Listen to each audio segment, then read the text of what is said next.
a moment, you'll hear James Stewart as the six-shooter, just one of the many fine programs brought to you each week on NBC. Tomorrow night, there's top comedy entertainment with the Bob Hope Show, the Phil Harris-Alice Faye Show, and Can You Top This with Senator Ford. Bob Hope delivers rapid-fire comedy routines, while Phil Harris and Alice Faye bring you both mirth and music. It's a great Friday night lineup of comedy programs, all of them heard only on NBC. James Stewart as the six-shooter.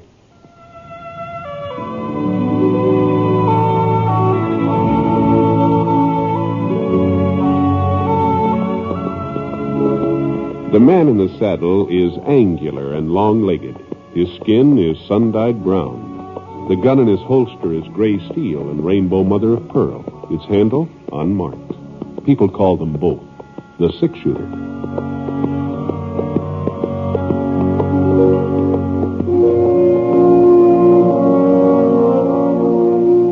The NBC Radio Network presents James Stewart as the six-shooter, a transcribed series of radio dramas based on the life of Britt Ponset, the Texas plainsman who wandered through the western territories, leaving behind a trail of still-remembered legends.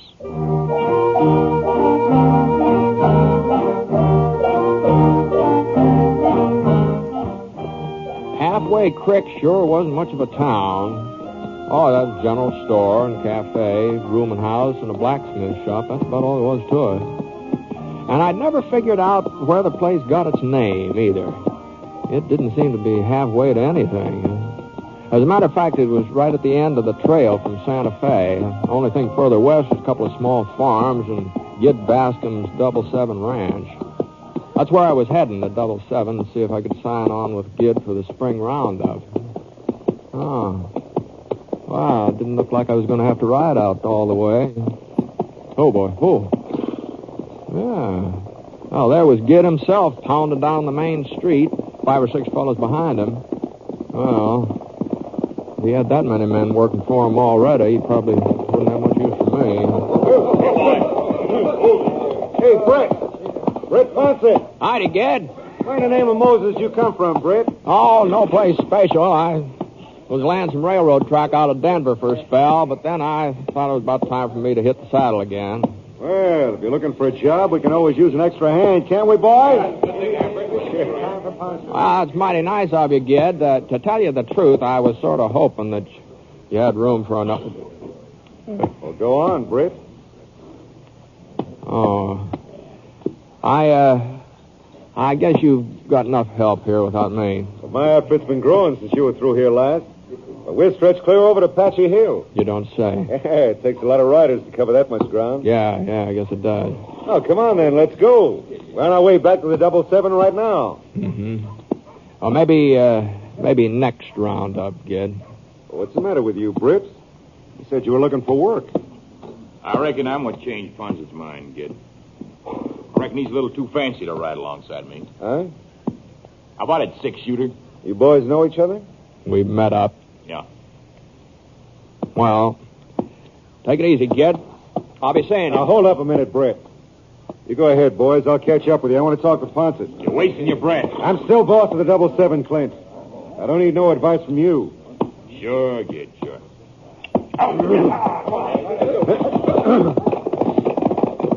Got a cup of coffee, Britt? Oh, thanks. I guess I could use one. Yes. Christian ain't the best cook in the world. He can usually get his coffee down without it gagging you. Christy still run the cafe, huh? Sure. Town ain't changed much, Britt. On the surface, that is. Oh? Oh, well, come on in, Mr. Bascom. Come on in. Hello, Christy. You remember Britt Ponset? Britt, well, for goodness sakes, when did you get back to town? Oh, just a little while ago, Christy. You're sure looking well. Fit as a fiddle, Mr. Ponset. Fit as a fiddle. Now, you both sit down at that table over there, and I'll bring you some of my special for today. Beef stew. I made it fresh this morning. No, thanks, Christy. We just come in for some coffee. Why, it's after 4 o'clock. It's practically time for supper. No, coffee will do the trick for now. Oh. Well, what about you, Mr. Ponset? A little taste of my stew? No. I think I'll just stick to coffee, too. Oh, well, okay. Well, the pot's on the stove out in back. I'll get it. No hurry. Well, Britt? Hmm? Is Clint right? Is it on account of him you don't want to work for me? I never said that, kid. You sure acted it. Well, to tell you the truth, I was sort of surprised that you'd hire a man like Clint Sutton. Britt, I just didn't have no choice. Oh? Like I told you, the 77's been growing. When a ranch gets big, well, I guess a man's bound to make enemies. He needs somebody who's handy with a gun around. Mm-hmm. You never had any enemies before, kid. Yeah, well, times are different now, Britt. What do you mean by that? Well, you remember those sod busters down by the creek, Perry Waddell and Fred Garver? Sure. Well, there's been some new ones move in the last year or so. Well, that isn't your land along the creek, is it? No, kid? never claimed it was. I always figured there was plenty of space around here. Room enough for me and them nesters, too. Well? Well, I ain't been like some of the other ranches. You know that, Britt. I ain't never tried to run the sod busters off or burn them out. Live and let live. That's what I always said. I try to practice my preaching, too. Here's your coffee, Jack. Right off the stove. There we are. You sure you won't have nothing else? Oh, thanks, Christy. Here you go. No, hold Keep on. your hands Hold away on. from your pockets, Britt. I guess I can afford a couple of cups of coffee. Oh, well, thank you, Mr. Baskin.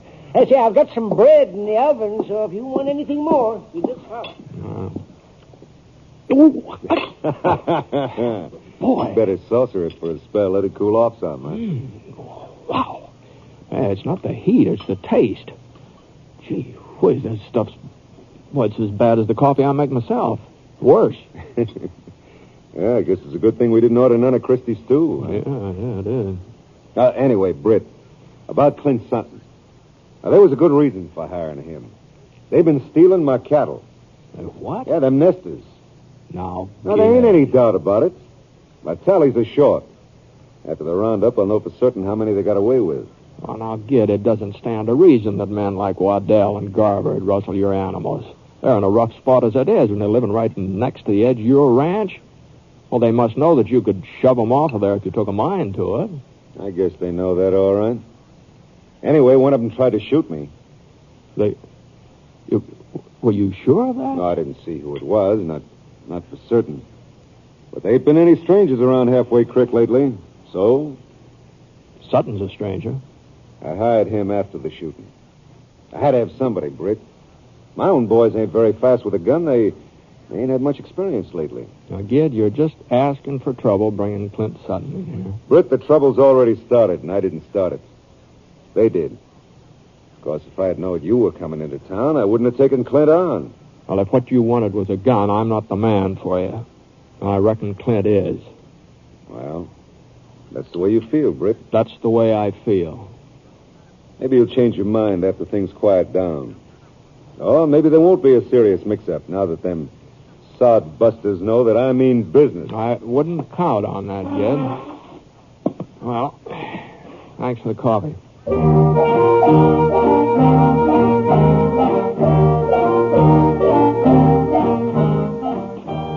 Well, I was getting on toward evening now, and I was beginning to feel some hunger pains down the pit of my stomach.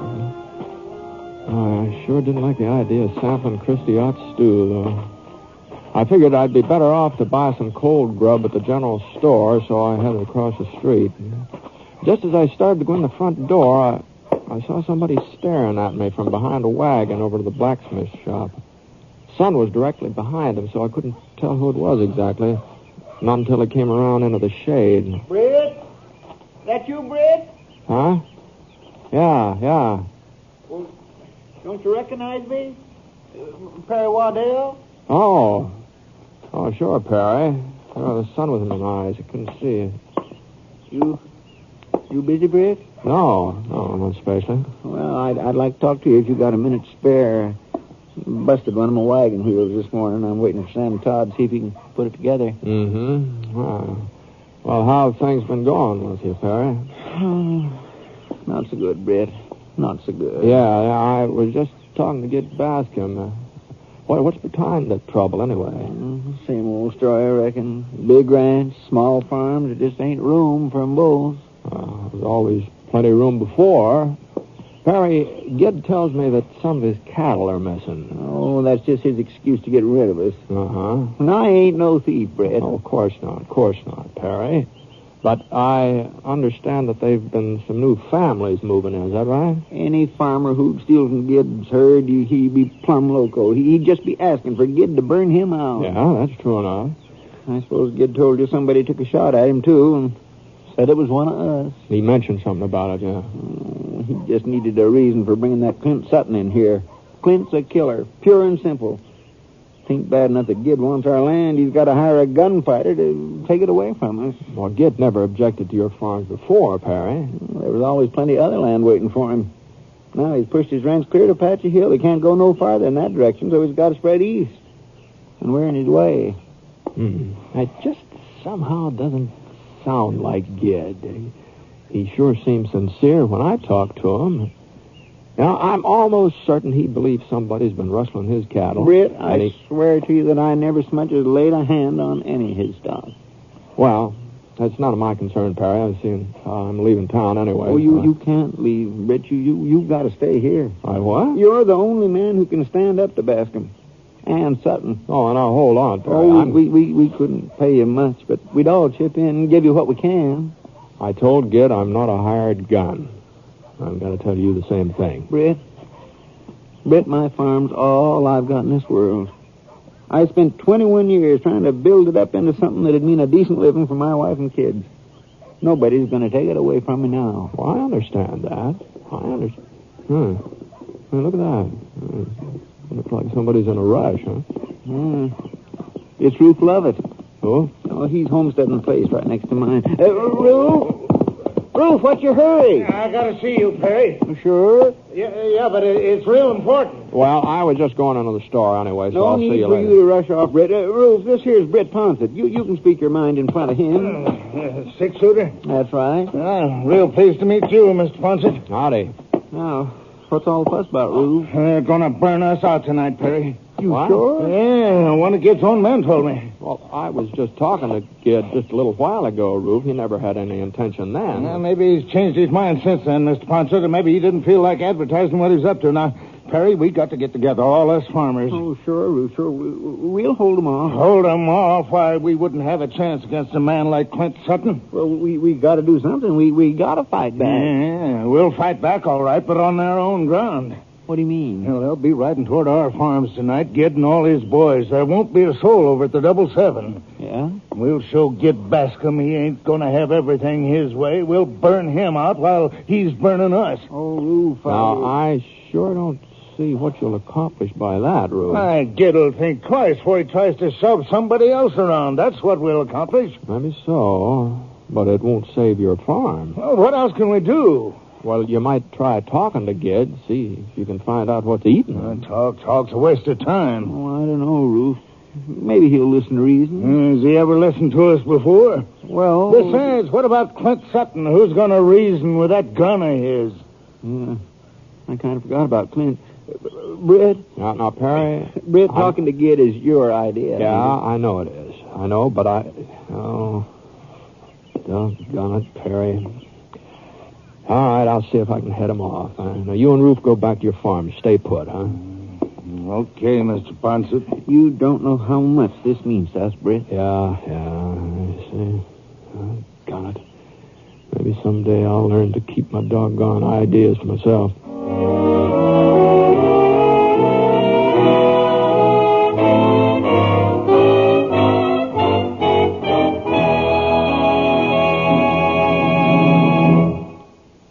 We'll return to James Stewart as the six-shooter in just a moment. If you're of teenage or up, a loyal American, male or female, your country needs you in the Civilian Ground Observer Corps. You've heard the radio broadcasts, seen the television pictures. You know the facts. You know what a single H-bomb dropped in any metropolitan area could do. And today's long-range bombers have made intercontinental war possible. Enemy planes based on the other side of the world could reach the United States in a matter of hours. Radar can help detect them, but there are dangerous gaps through which low-flying planes can penetrate without detection.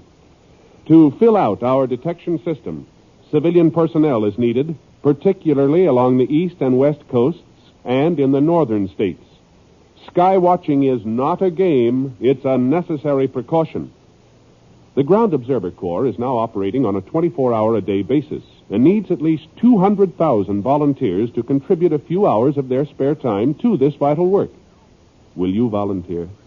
Get in touch with your local Civilian Defense Center at once.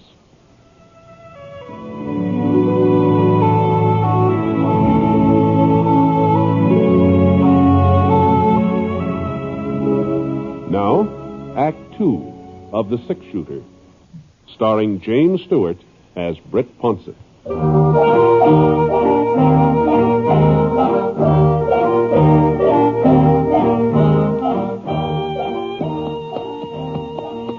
Ged Bascom's ranch house is about a 3-hour ride from town, so around about 8 o'clock I figure I was halfway there.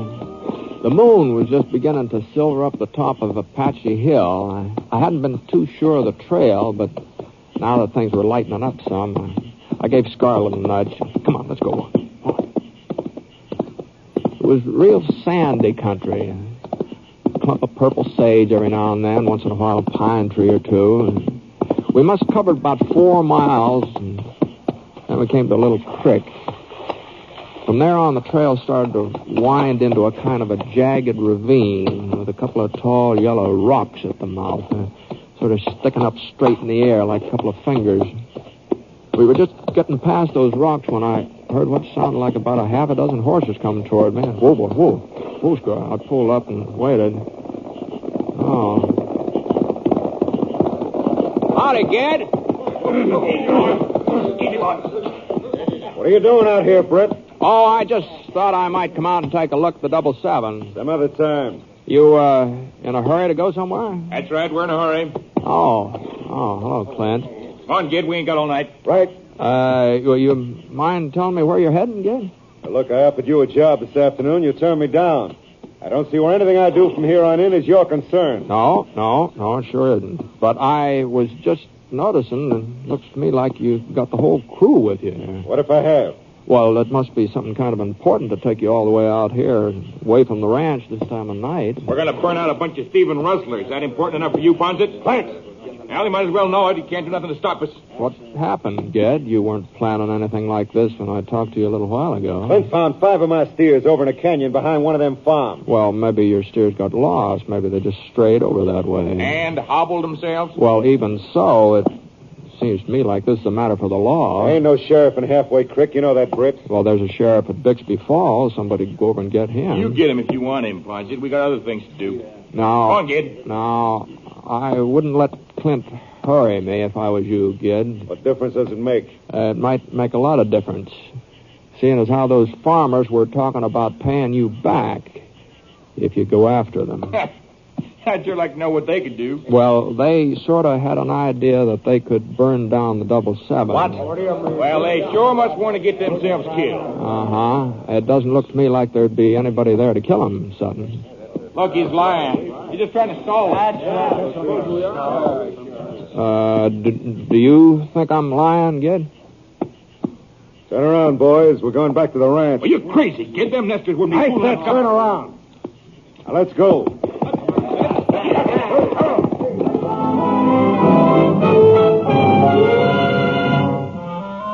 Well, I watched them for a minute or two, moving along through the ravine, heading back to the 777. I could hear Clint arguing with Gid, and Gid didn't seem to be paying much attention to him. Then I swung Scar around toward Halfway Creek. Must have been about 30 minutes later when we came down to a narrow stretch of trail that twisted down the side of the cliff. Easy, boy. Easy. The moon was sliding under a thick milk-white cloud, and the rocks and the trees started fading into night shadows. For a minute or so, everything got real still. Even the crickets.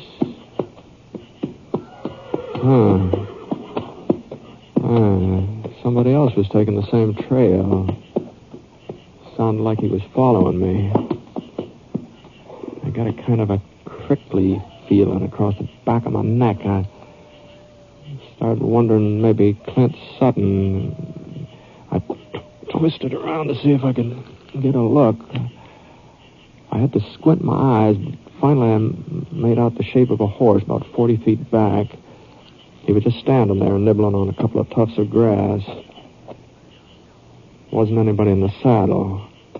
And right then, the cloud over the moon started skidding away, and the trees began coming back to size. I was just about to give Scar a touch of the spur when I saw him, crouching low behind a clump of pines. I saw something else, too, a little glint of metal. Whoever it was had a gun. I jerked out of the saddle and hit the ground.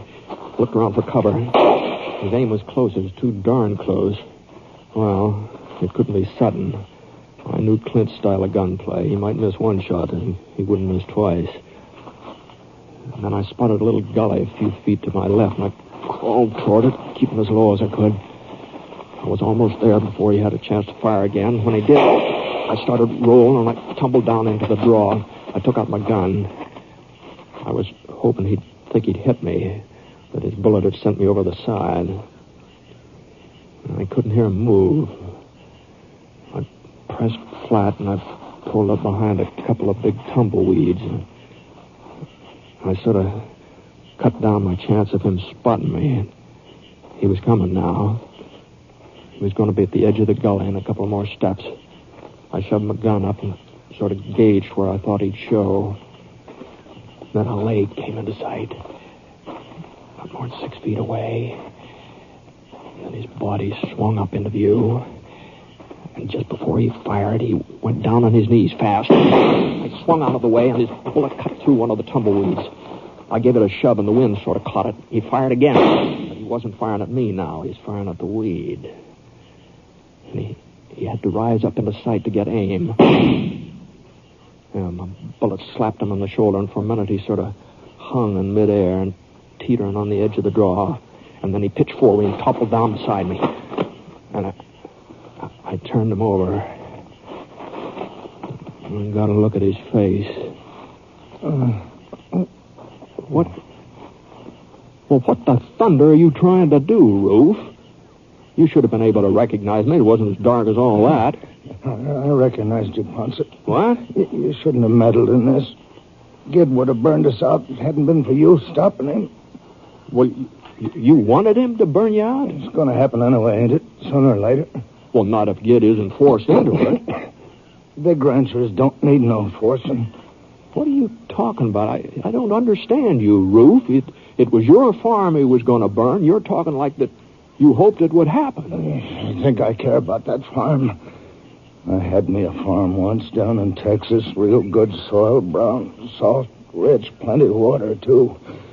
A man could grow anything on that land. Well, what happened to it? Well, there was a ranch. Bigger than Gid's outfit, even. But it wasn't big enough. Not big enough to suit the fellow owned it. He kept stretching out, crawling down from the hills, moving his fences closer and closer till one day they was right up against my property. He offered to buy me out. He offered me good money, but it was my farm. I didn't want to sell no matter what he was willing to pay me. Here, come on. I'll pull out your shirt, too. I'll try and see if I can get that bleeding to stop. Yeah. You think you'll be able to ride? I don't know. Give me a couple of minutes. Oh, sure. Well, go on now. You were telling me about your farm down in Texas. Ain't much more to tell. I wouldn't sell it. Nancy, she was my wife. She told me I was wrong. I'd have to give in, but I didn't listen to her. I should have listened and burned us out. I see. I wasn't there when it happened. I was in town. Nancy, she tried to stop him. He killed her. Oh, I'm sorry, Lovett. He killed her and left her there in the house while they burned it. Couldn't even give her a decent burial. There was... No, take it easy, Roof. Don't matter what becomes of me, Ponset, not anymore. After Nancy... Well, afterwards I come up here to New Mexico. Figured maybe I could start over. Maybe things would be different, but there wasn't no different. There's always a ranch and a fellow like Gid Bascom to shove you around. I watched him spreading out clear to Apache Hills, and then when he couldn't go no further in that direction, I knowed he'd be coming my way. Well, I wasn't just going to sit around and wait for him like I'd done before. So you stole Gid's cattle. Is that what you're saying? Didn't have nothing to lose. I was going to be burned out anyways. I even took a shot at him, but I ain't much good with a gun. I guess I kind of showed that tonight. Well, it wasn't Gid who burned you out down in Texas, Rube. Luke was a rancher, just like Gid. They're all the same Ponset with their grabbing, burning, and killing. I figured if I stirred up enough trouble to force Gid out in the open, maybe then some of the other farmers would come along with me and we'd burn him up. He'd get a taste of his own medicine. I'd be paying Gid back for what he'd done to Nancy. But, Rube, I can still see how it was that night. Smoke and ashes everywhere. First, I couldn't believe it that they'd killed her. I started to holler until my throat was so sore the sound just wouldn't come out no more. But she didn't answer me. I thought maybe she'd run off somewhere. They'd scared her, and she'd run away. And I saw her. Over behind a pile of smoking timbers. Her clothes was all burned out. That's what he'd done. That's what Gid had done. That wasn't Gid Bascom. Now, get a hold of yourself. I've got to make it up for Nancy. I got to burn the 777. Well, you're coming to town with me. Town? Come on now. Can you stand up? I guess so. Who are you? No, you come along. Now, here, let me give you a hand. Well, what about Luke Harper? Luke Harper? You ain't been listening to me. I told you I got to get even with Harper for killing my wife. That's what I was going to do tonight, burn down his ranch. Now, I told you. I know, yeah. Now, you told me. But you just better forget about that for now. Well, I couldn't forget. No, not ever. Come on, Rube. Come on, you and me are going to town.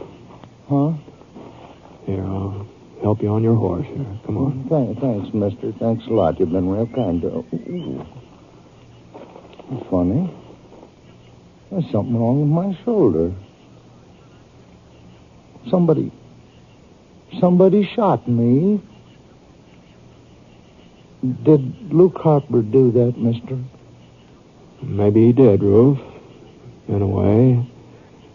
Maybe he did.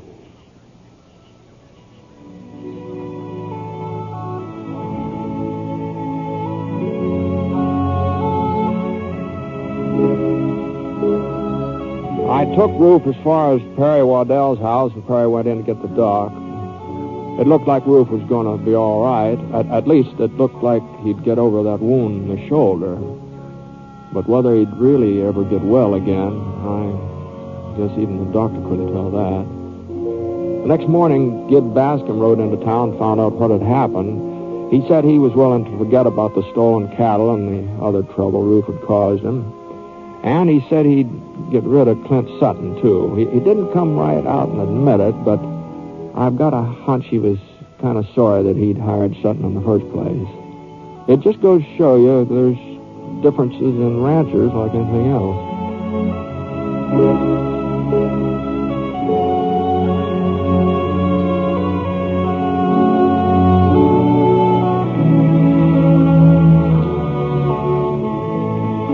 The Six-Shooter is a transcribed NBC Radio Network production in association with Review Productions. It is written by Frank Burt and is based on a character created by him.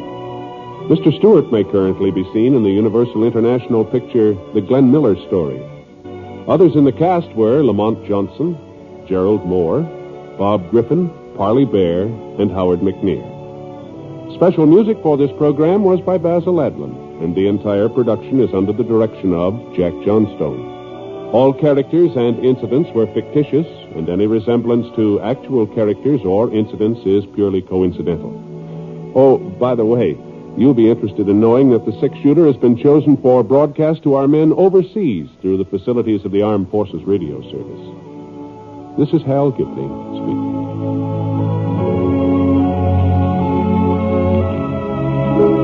Hearing Time brings you highlights from the Senate committee hearings tonight on the NBC Radio Network.